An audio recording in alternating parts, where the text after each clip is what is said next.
Bienvenue à tous dans Le Savoir Perdu, votre rendez-vous hebdomadaire avec les trésors de la sagesse ancienne.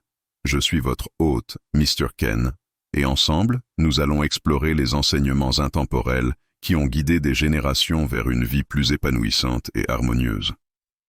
Dans un monde en perpétuelle évolution, où les distractions sont omniprésentes et où le rythme effréné de la modernité nous laisse souvent sur le carreau, nous allons puiser dans les philosophies, les traditions et les pratiques d'autrefois pour retrouver un sens, une direction et un équilibre. Chaque épisode de Le Savoir Perdu est une invitation à redécouvrir les connaissances oubliées et à les intégrer dans notre quotidien. Que ce soit les principes stoïciens de Sénèque, les sagesses orientales du Tao Te Ching, ou encore les secrets de la longévité des civilisations anciennes, nous allons décortiquer, comprendre et appliquer ces enseignements pour améliorer notre bien-être, notre santé mentale et notre qualité de vie. Préparez-vous à un voyage inspirant et transformateur, où nous apprendrons à vivre plus simplement, plus sereinement et surtout, plus authentiquement. Ensemble, renouons avec ces précieuses sagesses pour bâtir un avenir éclairé par les lumières du passé. Alors, installez-vous confortablement, ouvrez votre esprit et plongeons dans Le Savoir Perdu. Aujourd'hui, comme promis, nous allons répondre à certaines de vos questions. Étant donné le nombre impressionnant de questions reçues, nous les aborderons sur plusieurs vidéos pour y répondre de manière approfondie. Restez avec nous jusqu'à la fin pour notre session de questions-réponses du jour et n'oubliez pas que d'autres réponses seront disponibles dans nos prochaines vidéos. Maintenant, plongeons dans le sujet du jour. Imaginez un futur où vous vivez avec calme, même dans les moments les plus stressants.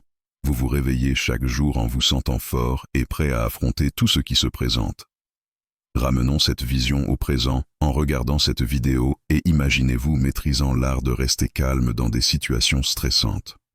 La philosophie stoïcienne nous enseigne que nous avons le pouvoir de façonner nos réponses aux défis de la vie. En adoptant ces étapes stoïques simples et puissantes, vous pouvez cultiver la résilience et la paix. Comme le disait sagement le philosophe Épictète, ce n'est pas ce qui vous arrive, mais la façon dont vous réagissez qui compte. Plongeons dans ces étapes et souvenons-nous que de petits changements aujourd'hui peuvent conduire à un avenir plus serein. Tout d'abord, merci d'avoir choisi cette vidéo parmi tant d'autres options disponibles. C'est un véritable honneur de vous avoir avec nous. Je vous invite à prendre un petit engagement envers vous-même pour ce voyage. Restez concentré et présent tout au long de notre exploration. Rappelez-vous que vous n'êtes pas simplement un spectateur. Vous apportez quelque chose d'unique à cette expérience. Tirons le meilleur parti de notre temps ensemble en restant attentifs et ouverts à ce qui se déroule. Cultivez la conscience de soi. Avez-vous déjà pris le temps d'écouter vos propres pensées? Parfois, ce dialogue interne est calme, d'autres fois, c'est comme un tourbillon. Cette conversation intérieure façonne vos émotions, vos décisions et finalement, votre vie. La conscience de soi consiste à accorder de l'attention à cette conversation, à comprendre pourquoi vous ressentez et pensez ce que vous ressentez et pensez. Cette compréhension est un changement décisif. Imaginez-vous maintenant comme deux personnes. L'une est le penseur qui se met en colère ou s'excite, et l'autre est l'observateur qui regarde tout sans jugement. Cet observateur est votre stoïcien intérieur. Dans une situation difficile, adoptez le rôle de l'observateur. Observez vos réactions sans vous laisser emporter par elles. Il ne s'agit pas de supprimer vos émotions, mais de les comprendre sans en être contrôlé. Chaque fois que vous ressentez une émotion forte, prenez un moment, faites une pause et demandez-vous pourquoi vous ressentez cela. Aller à la racine du problème est essentiel. Cette réflexion vous aide à répondre plutôt qu'à réagir impulsivement. Comme l'a sagement dit Marc Aurèle, vous avez le pouvoir sur votre esprit, pas sur les événements extérieurs. Comprenez cela et vous trouverez la force.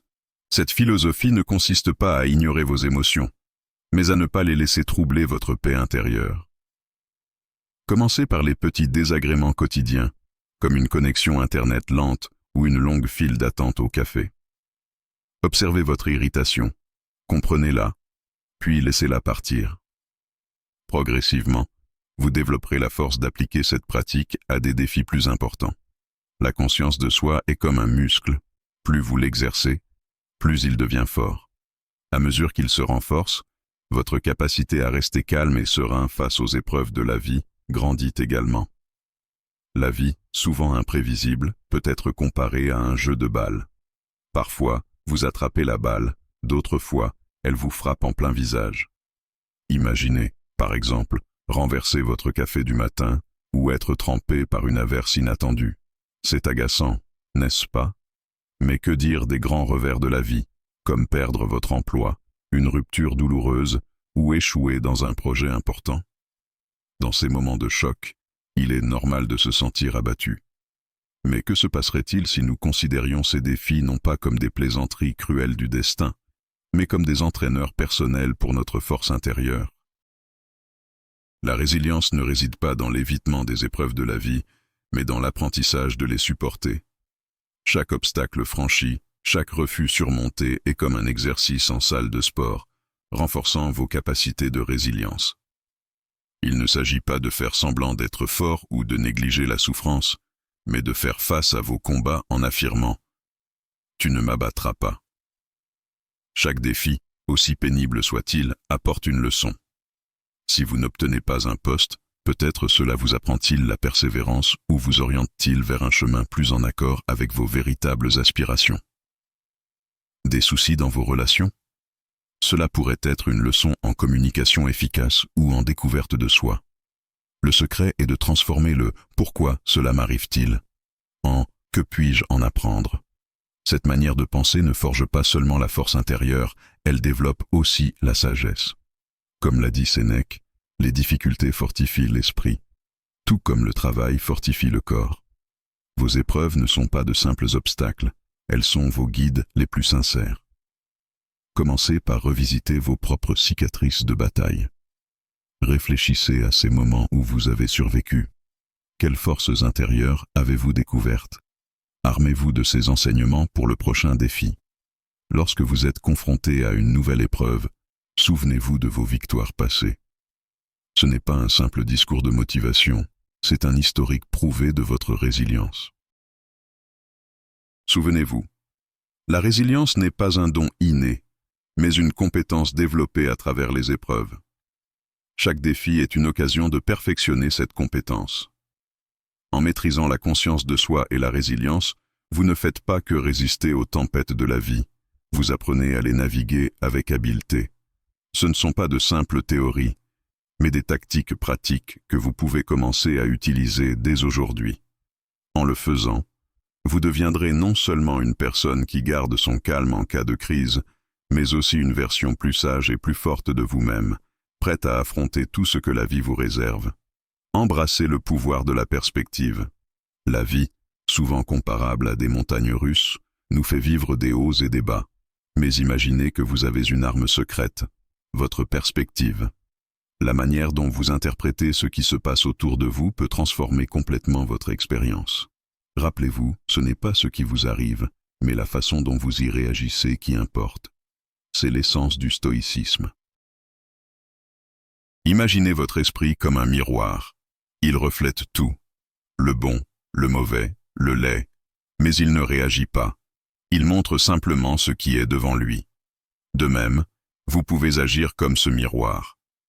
Quand un événement stressant survient, prenez du recul et observez-le comme un spectateur sans implication émotionnelle.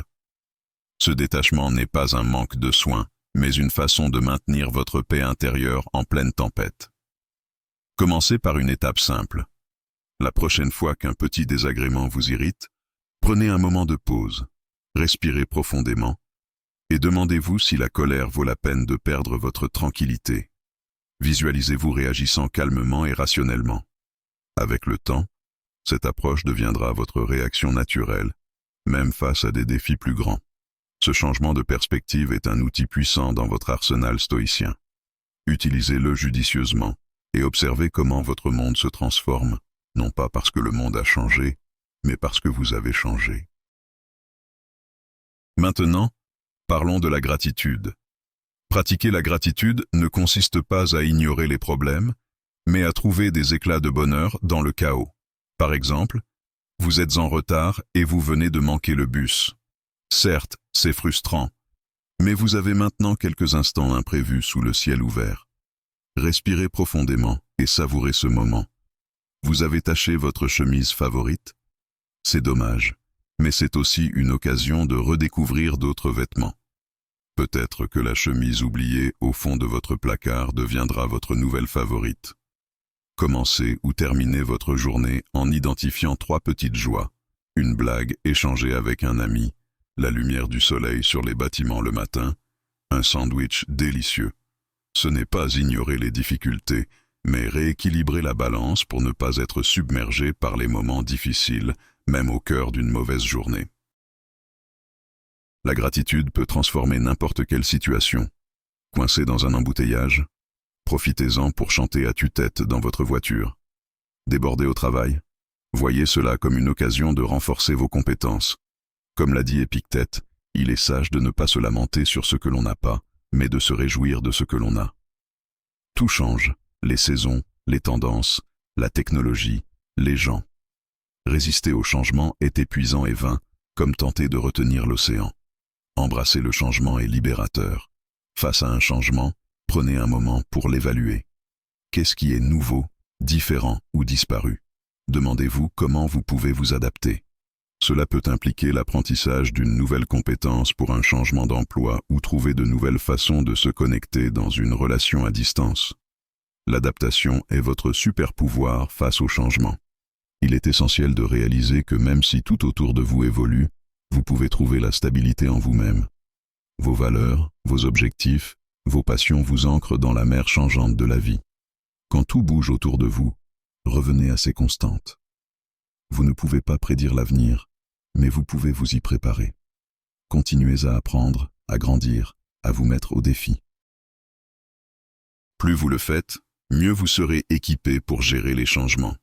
Le changement est une opportunité de grandir, d'évoluer et de devenir la meilleure version de vous-même. Cultivez des moments de pleine conscience. Souvent, notre esprit est partout, sauf ici. Vous pourriez être au travail mais pensez au week-end, ou être avec votre famille mais pensez au bureau. Être pleinement présent réduit le stress et permet de vivre de manière plus stoïque. Immergez-vous totalement dans le présent sans vous perdre dans le passé ou vous inquiéter de l'avenir.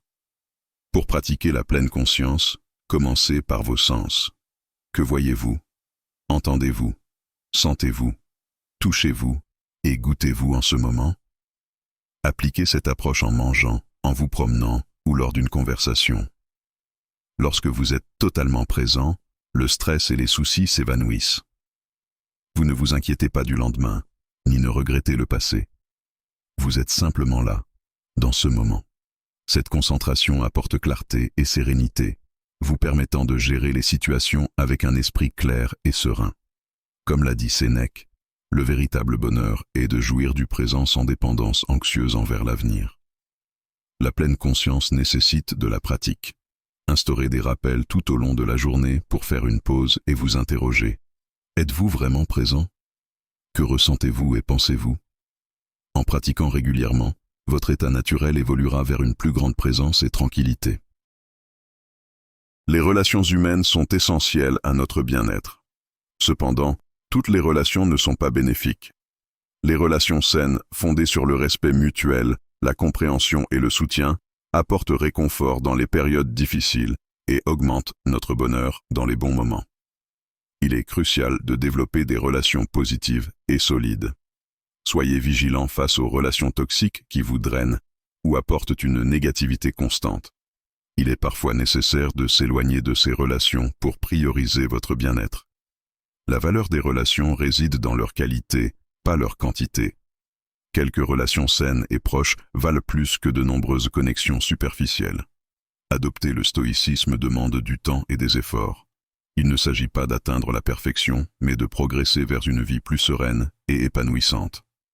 Pourquoi ne pas commencer dès aujourd'hui à maîtriser l'art du stoïcisme dans les situations stressantes? Merci de nous avoir écoutés. Maintenant, nous allons répondre à quelques questions. Si vous avez trouvé ce contenu enrichissant, n'oubliez pas d'aimer la vidéo et de vous abonner à la chaîne. Passons à la première question.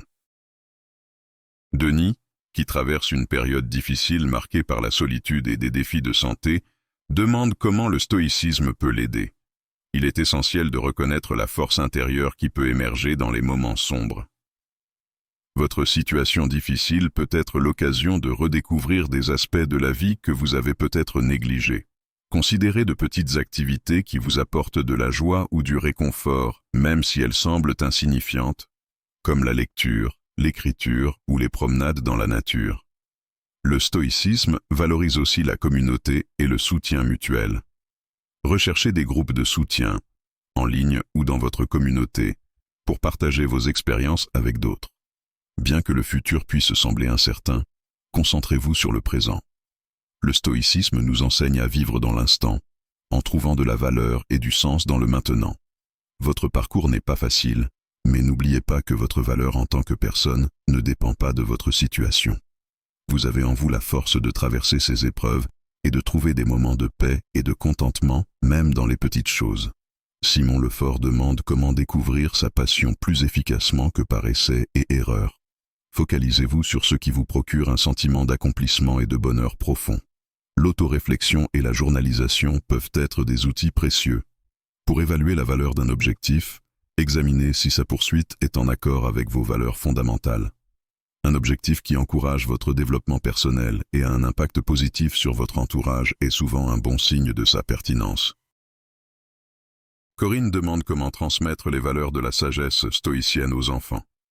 Le modèle personnel est essentiel. Vos actions quotidiennes peuvent montrer comment gérer les émotions et les défis de la vie. Intégrez des discussions sur la gratitude, l'importance de l'effort et l'apprentissage par les échecs dans vos interactions.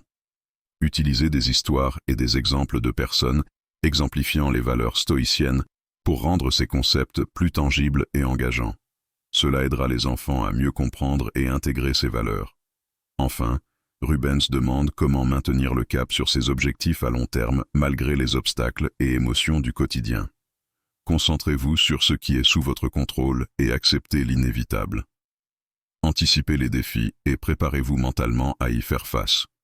N'oubliez pas de célébrer vos progrès, même petits, pour garder votre motivation.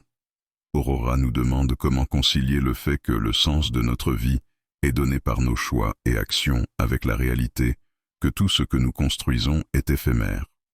Le stoïcisme nous enseigne que le sens ne réside pas dans la permanence de nos œuvres, mais dans la qualité et l'intégrité de nos actions.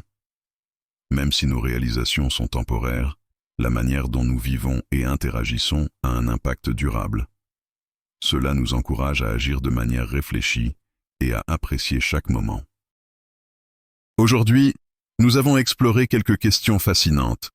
Merci pour vos contributions enrichissantes. Il y a encore de nombreuses questions intéressantes, et il me serait impossible de toutes les aborder dans cette vidéo. Mais ne vous inquiétez pas, je suis attentif à toutes vos interrogations, et j'ai l'intention d'y répondre dans les prochaines vidéos. À la fin de chaque vidéo, je prendrai le temps de répondre à quelques-unes de ces questions. Dites-moi dans les commentaires si vous préférez cette approche ou une vidéo entièrement dédiée aux questions. Votre retour est précieux. N'oubliez pas de vous abonner pour ne pas manquer les réponses dans les vidéos à venir. À très bientôt.